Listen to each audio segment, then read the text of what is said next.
Everyone, Runa blogs থেকে সবাইকে স্বাগতম। আপনারা সবাই কেমন আছেন? আলহামদুলিল্লাহ আমি ভালো আছি। আমি আজকে আপনাদের মাঝে আবার চলে আসলাম। আজকে আপনাদেরকে করে দেখাবো শীতের ইয়ামি হেলদি একটা স্যুপ, চিকেন ভেজিটেবল স্যুপ। তো এটা আপনারা বাসায় অবশ্যই ট্রাই করবেন, আর খেতেও খুব ইয়ামি। তো আমি এই জন্য করেছি, আপনারাও করবেন। চলুন আমরা তাহলে আজকে শুরু করি। আমি এখানে নিয়েছি 1 cup chicken cube, half cup নিয়েছি ফুলকপি, হাফ কাপ নিয়েছি বাঁধাকপি, 1/4 কাপ নিয়েছি গাজর, 1/4 কাপ নিয়েছি পেঁপে, আর কিছু নিয়েছি পেঁয়াজ কালি, কিছু নিয়েছি কাঁচামরিচ, আর নিয়েছি লেবু পাতা। চুলায় আমি প্যান দিয়ে নিলাম। এখন আমি 2 টেবিল চামচ তেল দিয়ে নিব। 2 টেবিল চামচ তেল দিয়ে নিলাম। দিয়ে নিচ্ছি চিকেন কিউব, সব দিয়ে দিলাম। এখন আমি দিয়ে নিব 1 চা চামচ দিয়ে দিলাম সয়া সস, দিয়ে দিলাম 1 চা চামচ লবণ। তো এখন এটাকে আমি ভালো করে মিক্স করব। এভাবে ভালোভাবে করে মিক্স করতে হবে। তারপর মিক্সড আমার হয়ে গিয়েছে। এখন আমি সব সবজিগুলি দিয়ে নিব। সব সবজি দিয়ে নিচ্ছি।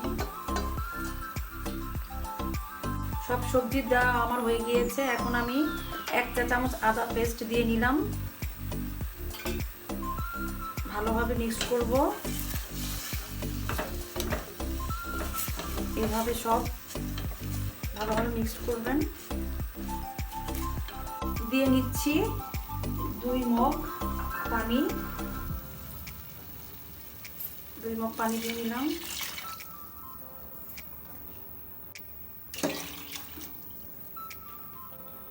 মনে হচ্ছে পানি কম হয়ে গিয়েছে, তাই আমি আর 1 মগ পানি দিয়ে নিলাম। ব্যাস, এবার পারফেক্ট। ভালোভাবে এগুলি আমি এখন সিদ্ধ করব।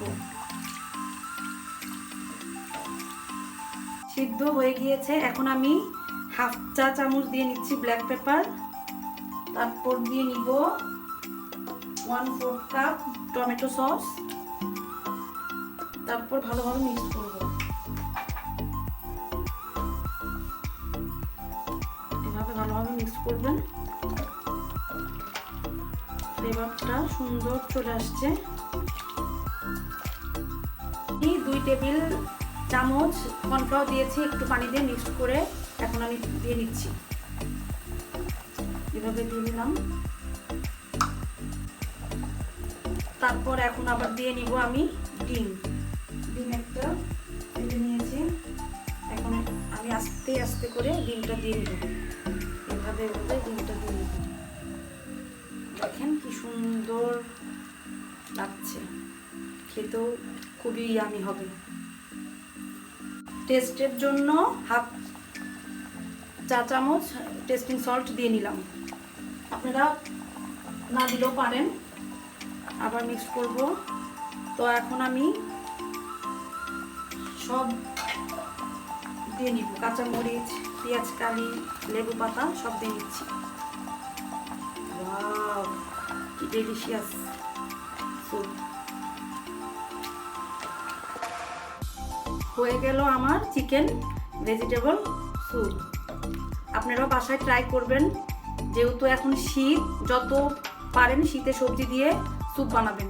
আমি প্রতিনিয়ত স্যুপটা বানাই। আমাদের বাসায় এই স্যুপটা সবসময় পছন্দ করে। আজকের মতো এখানেই বিদায় নিচ্ছি।